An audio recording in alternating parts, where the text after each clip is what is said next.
Hello, everyone, and welcome to BodyBags. I'll be your reviewer for today. I'm Lonnie from Tats, and I don't know if you guys might remember, but it was here a while back when I did my review for Munster Go Home.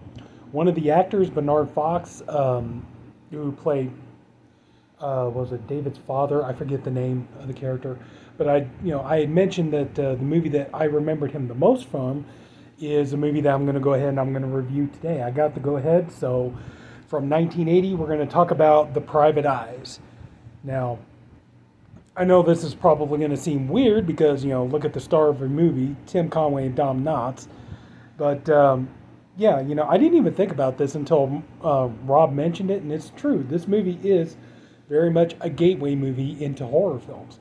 Now, even though the movie's billed as a comedy, it's sold as a comedy and everything, but the thing is like, this movie actually... There's a lot of very spooky atmosphere in this movie, and there's a lot of good horror ambiance in it. And I know usually we always try to steer away from spoilers, but there is one little spoiler that I'm going to give away about the ending of the movie, but we'll get to that in just a minute. So anyway, the story begins. We have Lord and Lady Morley, and they're getting into their car at Morley Manor.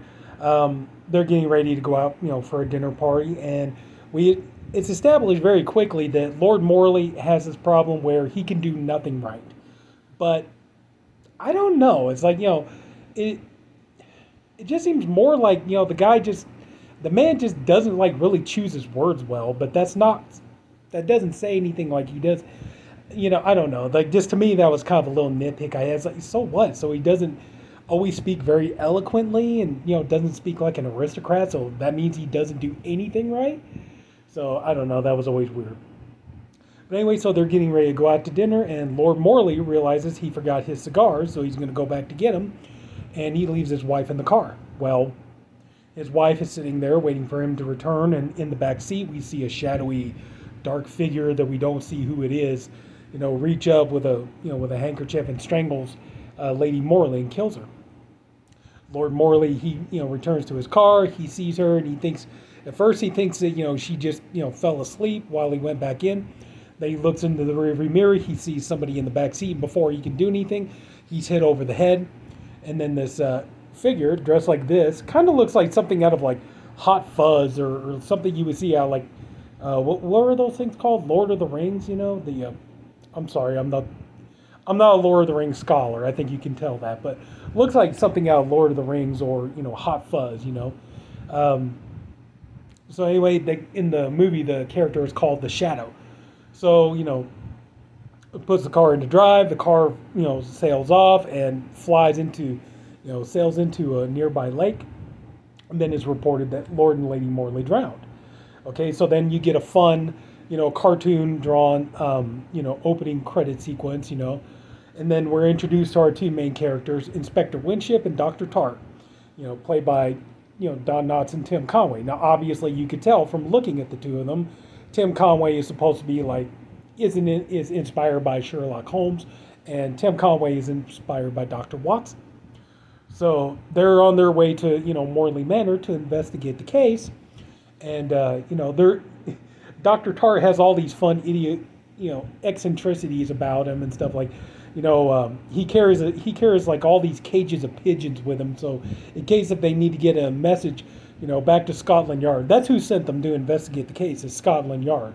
So, in case if they need to get, a message back to Scotland Yard, he just uses the pigeon and all this stuff, but it's like, I think there's this thing, called like, even though this is, a period film, it takes place, way back in the day, but I still think, there might have been something like a telephone or at the very least like a telegraph.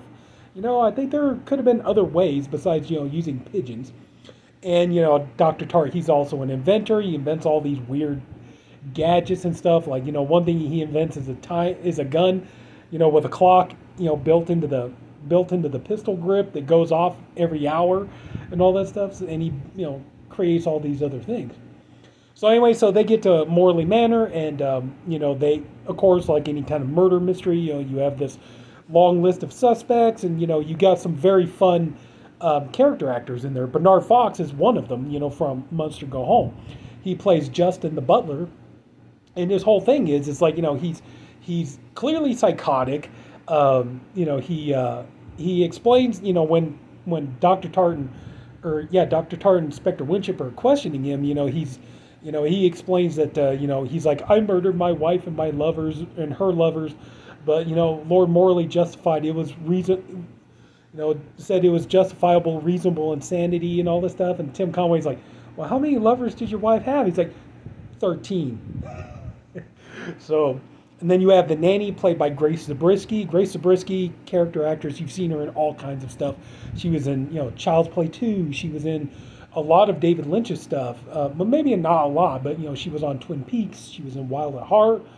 She's definitely worked with David Lynch on a number of films. And, she's one of those ones. You see her, you know who she is, Who else? The late, great Irwin Keyes, character actor, we remember him from so much stuff. Guilty as Charged, Friday the 13th, what else was there? House of a Thousand Corpses, so on and so on. I mean, so you have a nice, you have a pretty good fun cast here.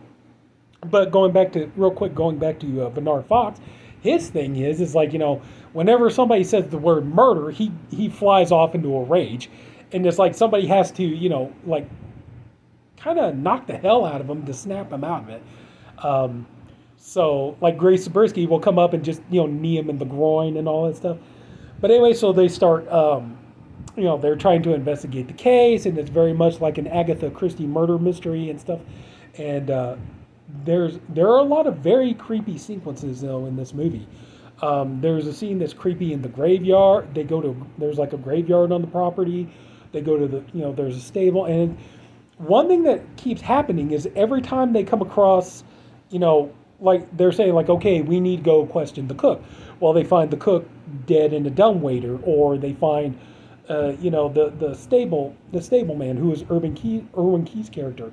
They find him dead with a dagger stuck out of him, or so on. One part I remember, I used to watch this a lot when I was a kid, which is why I say this is actually a really good gateway movie if you want to try to start getting, if you have friends or loved ones or whatever, you want to try to start getting them into horror films. This is definitely a good movie to start with. Like, one part that I thought was very creepy was there was they go in and they see, a little bit of a spoiler alert, but they find Grace Zabriskie's character dead, and she's there's like a porcelain doll attached to her neck and everything, and they try to make it look like the doll strangled her. So anyway, so Don Knotts tells Tim Conway, go, let the yard know that we're here, and so Tim Conway goes, and like Don Knotts and this girl Vanessa, who is the adopted daughter of Lord and Lady Morley, they're standing in the doorway. They're not seeing, but we can see in the background. You can see it's a bedroom, and she's laying there dead, and you can see her body slowly being pulled underneath the bed by unseen hands. That always gave me the creeps, And that's like another thing though too, is the killer. They end up referring to the killer as the Shadow, as they're trying to figure out who the killer is. And one thing that's always, every time Winship and Tart find a dead body, there's always a note. And the note, is written in a poetic style, but the only thing is like the last line does not rhyme. All the lines rhyme except for the last one, And, but another thing is though too, is like, every time they find a body, they're like, we need to go find somebody so we can, let them know, murders are going on. But every time they go find somebody and bring them back, they're always, the bodies are always gone. And so it's like, it's, more and more of a murder mystery. They're trying to get, figure out who the killer is. And there's, like some really creepy scenes, there's scenes where they're going around in, really scary dark dungeons and stuff like that. And it turns out there's like a torture chamber. There's like this, big kind of suspenseful scene in the torture chamber, stuff like that. There is one scene in this movie that I think nowadays probably, with the politically correct climate today, that probably would not fly. And there is a scene in the movie where, Winship and Tart, they're going down one of the hallways, and, they come across like these kind of like eye holes in the wall and stuff. So they peek, and they, it's Vanessa's bedroom. Or Miss Phyllis. Where the hell did I get Vanessa from? Phyllis. I'm sorry, the character's name is Phyllis. Jesus Christ. Sorry. but the character's name is Phyllis. So anyway, so they're looking, they see in her room, and she's coming in, she's starting to undress. Well, so the thing is like Tart and Winship, they both instantly, as soon as they meet her, they both get the hots for her, and so they're both very much wanting to see her get undressed, and so they're like they're watching, they're trying to watch her get undressed and everything else. So I think a lot of, probably nowadays that scene probably would not fly. A lot of people would be offended by that. Probably a couple of other scenes though too.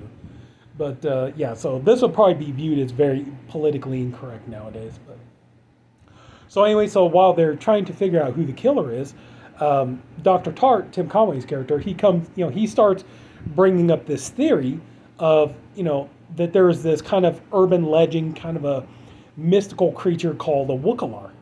And he keeps referring to the Wookalar. He's like, I think the Wookalar did. The Wookalar is the killer. And all this kind of stuff. And so, Dr. Winship keeps out, that's nonsense, that's stupid, that doesn't make any sense. And at one point, Tim Conway, or Don Knotts, he accidentally drinks a cup that he thinks is tea, but it turns out it's ink. And they tell him it's made from buzzard pus, So he's like sitting there, he's nauseous, he's about ready to throw up and all that kind of stuff. And so Tim Conway starts, bringing up the whole Wookalar thing again. And Tim Conway is like, that is stupid. That, that's dumb. There's no such thing as a Wookalar and all that stuff. And so, and Tim Conway's like, oh yeah, well, the Wookalar was, the Wookalar was the suspect in the Barkley Mountain mystery. You know what he did? He ripped open a horse's stomach and ate. Which, of course, Don Knotts wants to hear that while he's, about ready to throw up and all this stuff. He's like, you know what he did? He ripped off a pig's head, sucked his brain for out of his nose, just so, but throughout the whole movie, he keeps, referencing this character, this creature, the Wookalar, and everything else. And didn't realize that the very first time I saw this, but, at the end of the movie, I'm not going to, they do reveal who the killer is and stuff. I'm not going to give that part away. But the thing that I am going to give away is they pay that off. Because, at the end of the movie, they're leaving the manor. They're getting ready to get in their car and leave. And all this, and Justin the butler, Bernard Fox's character, Irwin Key's Jock, his character, they're putting this. It's like an ancient Egyptian, kind of it's like a mummy's tomb. They're putting it in the back of their car, and so they're driving and all this stuff. And so Tim Conway, he references the Wookalar again, and Don Knotts, oh, that's so stupid, but meanwhile in the backseat you see the kind of Egyptian coffin slowly start to open and everything else. And so, Tim Conway, he's driving, he looks in the rearview mirror, and they show the Wookalar. And I'm not gonna lie to you, man, when I was a kid and I watched this, the first time I saw it, it scared the ever-loving hell out of me. It was so creepy looking, and it was so disturbing, and all that kind of stuff. And of course, I love Tim Conway and Don Knotts. I didn't want anything bad to happen to these two guys and everything else. So the movie left me, even though I enjoy the movie and it's a lot of fun, it left me with a very unsettling feeling. The end of the movie is like, well, what happened? Did the Wookalar get them? Did they get away? What happened? And all this kind of stuff. So, so even though this movie really is more billed as a comedy, you could definitely, somebody who's not really into horror movies, but like if you knew somebody like, I'd like to get into horror movies, but, I want something that's not too scary to start with, this would actually work. Although this might be a little bit spookier than you might think, but this movie, it's so much fun, and I definitely recommend it. It's just a hoot of a film. It's such an easy watch. It is a little bit lengthy, though. What's the runtime on this thing here? 91 minutes. I thought it was all... It feels a little bit longer than that, but in a good way. But 91 minutes, but still, you get a really good movie out of it. Tim Conway and Don Knotts, they're amazing. Like I said, the movie definitely has a spooky atmosphere to it, a real creepy vibe to it, but it's a load of fun. Some moments are actually pretty, kind of like, ugh, that kind of gives me the creeps, but at the same time, it's incredibly funny.